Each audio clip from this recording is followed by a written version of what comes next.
Binge the full week ad-free over at patreon.com/inspireddisorder. What you manifest in your mind, you can bring to reality. Body Double.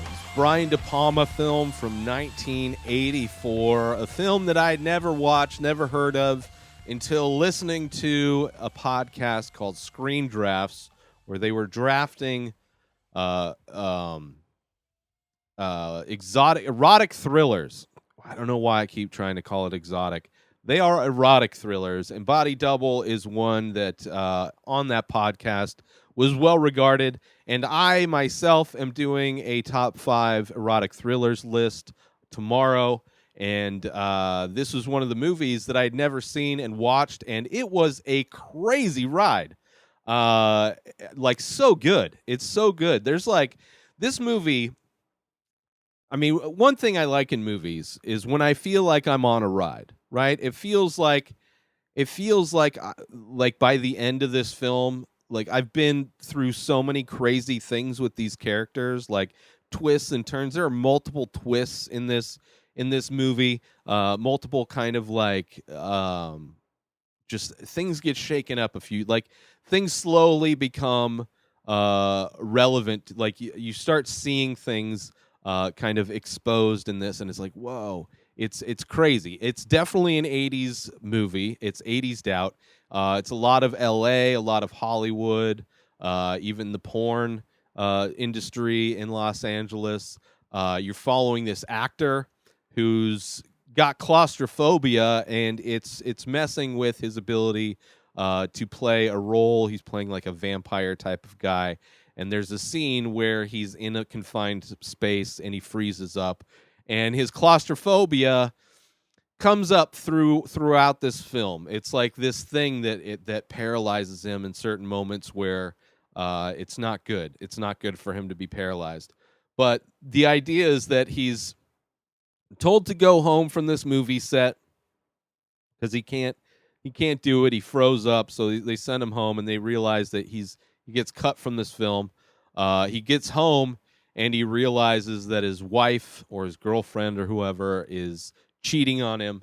So he's looking for a place to stay. He runs into a guy through they went to a mutual thing or whatever together, like auditions, and meets this guy who's looking for somebody to house sit. And this guy is like a wealthy actor or producer. I don't know exactly what he does. I want to say he's an actor, but he's doing well, and he has this crazy, almost like spaceship house up in the Hollywood Hills. And, he's going out of town, so he wants this guy to come and watch his house. And while giving him the tour of this house that it's almost like a studio. It's a one room, open floor plan, big disc shaped like UFO. Up on a pedestal, like you have to take, stairs up this hill to go get to it. It's got this circular bed in the middle that spins and then gives you the view. Of course, there's windows everywhere. It's beautiful. It's a crazy house, crazy bachelor pad. But then there's a telescope that's pointed to another, big mansion in the Hollywood Hills. And, the guy comes over and he's like, hey, check this out. This is the best feature of the house. And then he shows it, and he's like, yeah, she does this every night. She loves doing this. So it's kind of got that peeping Tom element that you find in a lot of erotic thriller. Not in a lot of them, but a lot of like degenerate activities tend to be involved with erotic thrillers in some aspect. So it's kind of like he's peeping on this woman, and he gets a fascination with her. So then one day he sees out the window that there's somebody who's installing a satellite dish who's also spying on this woman, and it's just like this crazy looking Native American guy. And so the guy watching, the house sitter guy, the actor, is like concerned, and he's like sees that the next morning he sees this same guy following her, so he does the same thing. So he's like, it's like almost like a noir type of thing where he's following the guy who's following her. So it ends up being two kind of creepy guys. I mean, this actor that's house sitting is a creep, but he thinks he's protecting her from this Native American guy, and they go to this like fancy mall, which is crazy. And there's sexy scenes here and there. But yeah, a lot of this movie is like him he's following this woman, trying to protect her from this other guy who he thinks is a bad guy. There are some cheeseball moments in this movie. Even though there's a lot of twists, you find out that Native American guy, maybe what his mission is not what you think it is. Her relationship to everything going on. There's a lot of things where you find out in this movie that what you believe is completely wrong, and you have to completely adjust your perspective on things throughout this film. But there are some cheesy moments, like when they are in that mall and he's following her. There's this scene where she goes into this lingerie shop and she tries on panties for some reason. Like, she tries on panties in this dressing room, and of course she leaves the dressing room curtain kind of open so the guy can snoop on her. But like, who tries on panties in a mall? Like, anywhere. Nobody tries on panties. I don't think you do. Do you? Do women try on panties? Like, would you try on panties and then say, nah, I'm not going to buy them? Because she ends up buying them. But, that was kind of weird. It's just, I mean, I understand, like, they're trying to make it, they call the mall police, the mall security on him. And he's, like, trying to make sure that this other guy, like, I don't know what he thinks he's going to rape her or whatever. But he's also enamored with her. So even though he's, like, convinced himself that he's there to protect her from this other guy, he's still snooping on her. And then there's a scene, right, that happens after this. They leave the mall, they go to a beach area where she's at, like, this beach house. And she's walking on the beach, and that Native American guy shows up and steals her purse. And there's a scene where the guy tries to track him down. He goes into a tunnel, and of course the claustrophobia thing hits him again, and he gets frozen in this tunnel, so he can't actually catch this Native American guy who stole her purse. She shows up and helps him out of the tunnel.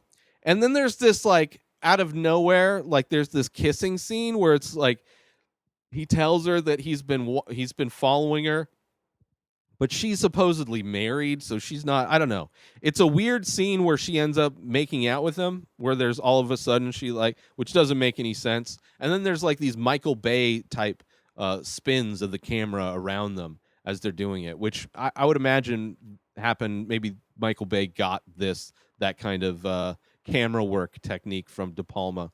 But those aspects of it I found kind of cheesy. I was like, why would she make out with him? Why would she try on panties? Why would she make out? So yeah, the writing's a little bit crazy. But then there's a crazy murder scene that happens. Like, this is like halfway through the movie. Then there's this crazy murder scene happens. And one night he's just on this, bed. Like, crazy things happen, which I don't want to spoil. Murder happens. The dude's bummed because he failed. He failed at protecting this woman, which I'm not going to spoil what happened to her or how that all played out. But then he's late one night. He's on TV and he's seeing this commercial for, like, a porn, and he sees this woman dancing naked that happens to look and be dancing just like the woman, supposedly the woman in that house. And he realizes that because he noticed the dancing style, that wasn't even the woman that he was following the wrong woman. That there was a body double. And that this body double was hired to fool him. So it's like this movie, you think it's going one way, where it's like there's this thing where he's trying to protect this woman from this Native American, and then we go past that, and then there's this whole other thing where it's Melanie Griffith playing this porn star, and he goes in to go, like, work in a porn, like he's becomes an actor in a scene with her, and then they kind of form they kind of like each other, and then there's this kind of thing where there's even more mystery comes up. Like, it's crazy. This is a crazy movie. It's a crazy movie. So fun. Such a fun ride. Just a crazy Like thriller, yeah, some of the writing's bad. Yeah, some of the aspects of it aren't good, but it is such a crazy ride. And then where you see this movie go, like even towards at the end where there's another reveal at the very end, another kind of echo of the title of this movie, Body Double. It expresses itself one more time towards the end of this film where a character reveals themselves to be somebody that you didn't think them to be, and it all ties up at the end.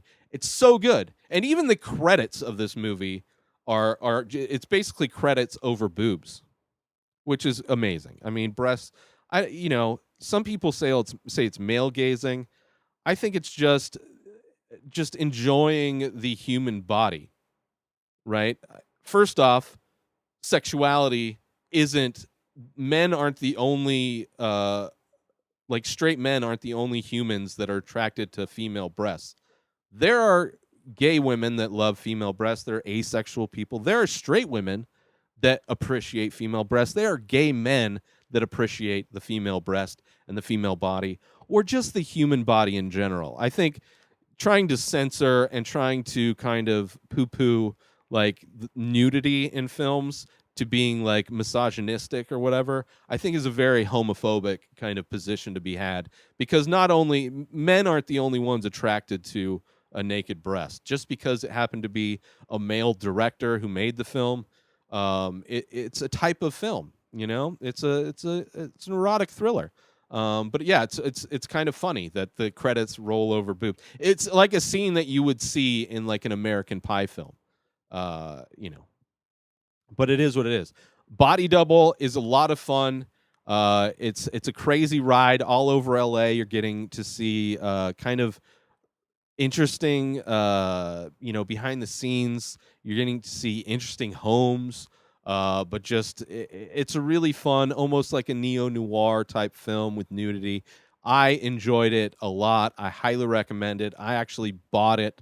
There was a bundle of films on iTunes, and this one was one of them. I think it was like $40 for like 5 different movies. So I got it in that bundle, and there's a couple other movies in that bundle that I enjoyed too. So it's well worth the purchase, but I would say it's a blind buy. It is a lot of fun, especially if you are into erotic thrillers or just movies that have a great ride to them. It's just so much fun. So check it out, Body Double. 1984 Brian De Palma film. I highly recommend it. Get yourself some cell phone service that doesn't cost you an arm and a leg over at Ting. Go through my link, inspireddisorder.com/Ting, and get yourself $25 in credit that you can apply to a new device or to your service. If you already have a phone that you love, you could bring that phone over. They support all the major networks. They support all the major phones. It's an amazing service that you pay very little for what you use. They have great plans. So get started now over at Ting by going through my link, inspireddisorder.com/Ting. That's TING, and get yourself $25 in credit today. New episodes of The Ray Taylor Show come out every single day. Subscribe on IGTV, YouTube, and everywhere else podcasts are found. Binge the full week ad-free over at patreon.com/inspireddisorder. Buy Ray Taylor Show merch over at inspireddisorder.com, and follow the show on Instagram at Ray Taylor Show. Have a wonderful day, everybody. Peace out!